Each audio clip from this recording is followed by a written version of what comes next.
اصل بینیفیشری تو کوئی اور ہے، آپ نے درخواست میں اصل بینیفیشری کا ذکر ہی نہیں کیا، یہ جناب ہمارے معزز چیف جسٹس فرما رہے ہیں۔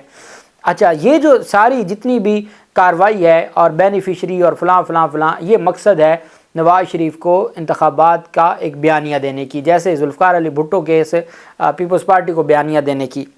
قاضی فیض حسن نے کہا آپ نے لوگوں پر پیٹھ پیچھے الزامات لگائے، جن پر الزامات لگائے وہ کسی اور کے لیے سہولت کاری کر رہے تھے، سہولت کاری کر کے کسی کو تو فائدہ پہنچایا گیا، آئین پاکستان کی پاسداری نہ کر کے وہ اس جال میں خود پھنس رہے ہیں، سہولت کاروں کو فریق بنایا ہے تو فائدہ اٹھانے والوں کو کیوں نہیں بنایا گیا، جس پر وکیل نے کہا کہ فائدہ کس نے لیا، ایسی کوئی بات تقریر میں نہیں تھی اور نہ ہمیں پتہ ہے کہ کس نے فائدہ لیا۔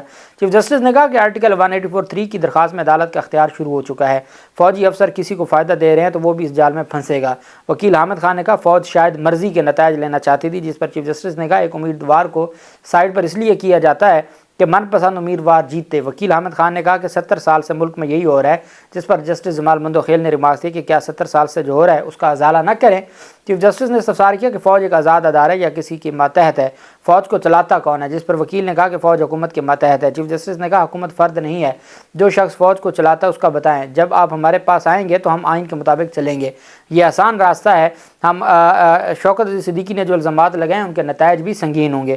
چیف جسٹس نے کہا سپریم کورٹ کو کسی کے مقاصد کے لیے استعمال کرنے کی اجازت نہیں دیں گے۔ جسٹس جمال مندوخیل نے ریمارک دیا کہ ہمارے کندھے استعمال کرنے کی کوشش کی جا رہی ہے۔ چیف جسٹس نے کہا ہم کسی ایک سائڈ کی طرف داری نہیں کریں گے۔ وکیل Sindh high court bar council صلاح الدین نے عدالت میں کہا کہ سابق جج نے اپنے تحریری جواب میں جن لوگوں کا نام دیا ان کو ہم فریق بنا رہے ہیں۔ شوکت علی صدیقی نے بانی پی ٹی آئی سمیت کسی اور کو فائدہ دینے کی بات نہیں کی، مفروضے پر ہم کسی کو فائدہ پہنچانے کے لیے کسی کا نام نہیں لے سکتے۔ یہ سندھ بار کونسل کے وکیل صلاح الدین نے کہا کہ جب انہوں نے عمران خان کا نام نہیں لیا تو ہم کیوں اپنی پٹیشن میں عمران خان کا نام لکھیں جب انہوں نے نہیں کہا کہ انہوں نے فائدہ لیا، جس پر چیف جسٹس غصہ فرما گئے، برہم ہو گئے۔ انہوں نے کہا اس کا مطلب ہے شوکت علی صدیقی کے الزامات بھی مفروضے ہیں۔ بیرسٹر صلاح الدین نے کہا کہ جن 5 اشخاص کا نام آ رہا ہے انہیں فریق بنایا جائے۔ جسٹس جمال مندوخیل نے کہا کہ نواز شریف اور مریم نواز کو انتخابات سے قبل جیل میں قید رکھنے کے لیے عدلیہ کا کندھا کیوں استعمال ہوا۔ بیرسٹر صلاح الدین نے کہا میں اس وقت یہ نہیں کہہ سکتا، نواز شریف مریم نواز کو جیل میں رکھنے کا اصل مقصد عمران خان کو فائدہ پہنچانا تھا۔ چیف جسٹس نے ریمارک دیا کہ بلا وجہ جو ہے وہ آپ اس سارے معاملے کو دیکھیں اور آئین اور قانون کے مطابق رہیں تو بات ٹھیک ہوگی۔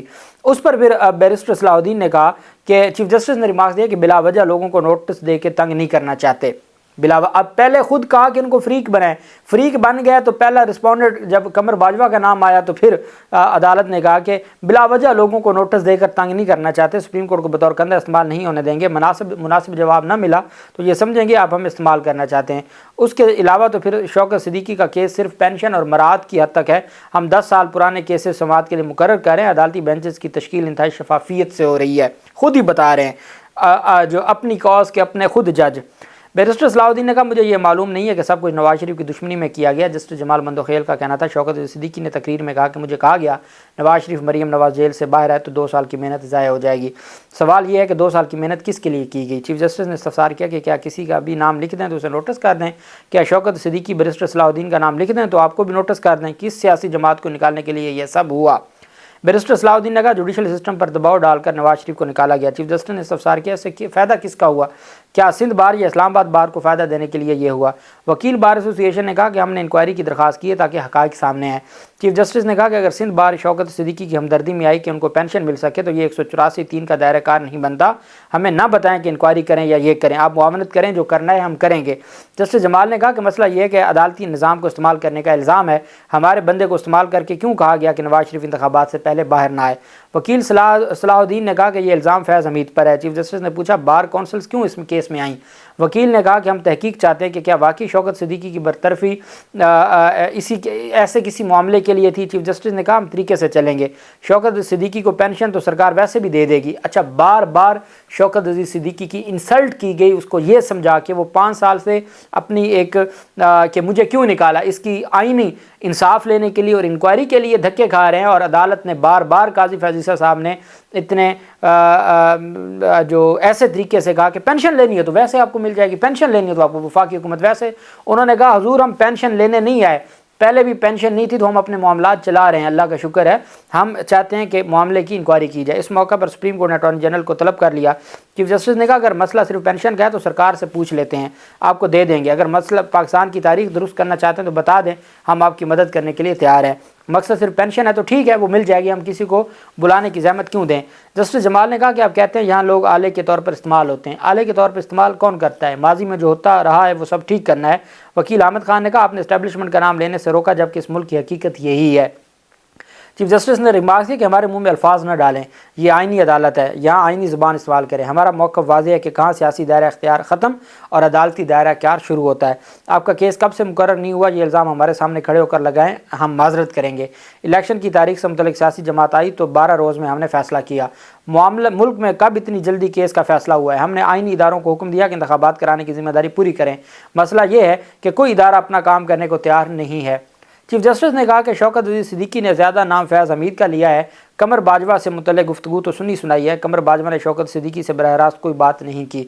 اب یہ خود ہی مفروضہ نکالا گیا کہ ان کا نام نہیں ہے فیض حمید کی حد تک، کیونکہ فیض حمید سے پرانا ایک معاملہ ہے۔ جسٹس جمال نے استفسار کیا کہ chief justice Sindh high court نے وہ بینچ بنایا تھا جو فیض حمید چاہتے تھے، چیف جسٹس ہائی کورٹ نے، اسلام آباد ہائی کورٹ نے۔ وکیل احمد خان نے بتایا کہ جو فیض حمید چاہتے تھے وہ ہوا۔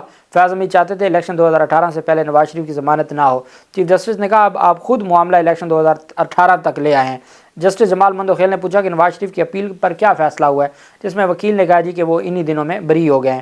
دوران سماعت ایڈوکیٹ حامد خان نے الزامات کی تفصیل عدالت میں پڑھی۔ چیف جسٹس نے کہا کہ اب یہ کہہ رہے ہیں کہ صرف ایک انفرادی شخص فیض حمید تھا جو سب کچھ کہہ رہا تھا۔ جسٹس جمال مندوخیل نے استفسار کیا کہ یہ بتائیں نواز شریف اور مریم نواز کے کیس میں ضمانتیں ہو گئی ہیں؟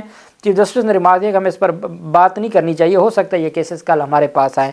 آپ نے الزامات میں کہا کہ فیض آباد دھرنا اسپانسرڈ تھا، کس نے اسپانسر کیا تھا؟ چیف جسٹس نے کہا دباؤ ڈالنے والے کس طرح کے فیصلے چاہتے تھے، کیوں دباؤ ڈال رہے تھے؟ حامد خان نے کہا ہم نے نام عدالت کے سامنے رکھ دیے، اب یہ عدالت نے طے کرنا ہے کہ کس کو نوٹس کرنا ہے کس کو نہیں۔ چیف جسٹس نے کہا جنرل باجوہ سے تو کڑی نہیں جڑ رہی، جنرل باجوہ سے تو کڑی نہیں جڑ رہی۔ آپ کہتے ہیں کہ فیض حمید جنرل باجوہ کے کہنے پر ہے، جنرل باجوہ قمر جاوید باجوہ پر تو براہ راست الزام ہی نہیں ہے۔ آج کل تو لوگ کسی کا نام استعمال کر لیتے ہیں۔ رامے بھی اس کیس سے غیر متعلقہ ہیں۔ بعد ازاں چیف جسٹس آف پاکستان نے شوکت عزیز صدیقی برطرفی کیس میں فیصلہ لکھوایا۔ عدالت نے سابق D G I S I فیض حمید کو نوٹس جاری کر دیا۔ سپریم کورٹ نے سابق چیف جسٹس اسلام آباد ہائی کورٹ انور قاسی، بریگیڈیئر عرفان رامے، سابق رجسٹرار سپریم کورٹ ارباب عارف کو بھی نوٹس جاری کر دیا۔